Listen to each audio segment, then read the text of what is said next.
নমস্কার বন্ধুরা, Kalyani daily lifestyle থেকে সবাইকে স্বাগতম।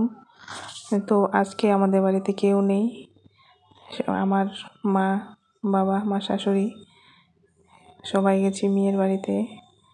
তো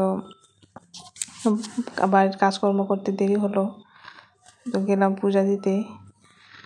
তারপরে পাশের ঠাকুমা এসে বললো যে তোমাদের গরুর বাচ্চা হচ্ছে।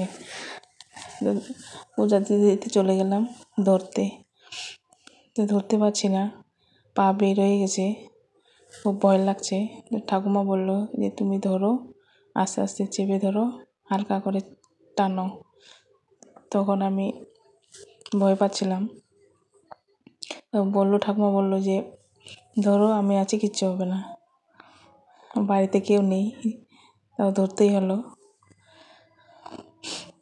তখন একটা কাপড় নিয়ে চেপে ধরে আস্তে আস্তে বের করলাম। দেখো বাচ্চাটা কত সুন্দর হয়েছে, দেখতে বেশ খুব ভালো লাগছে।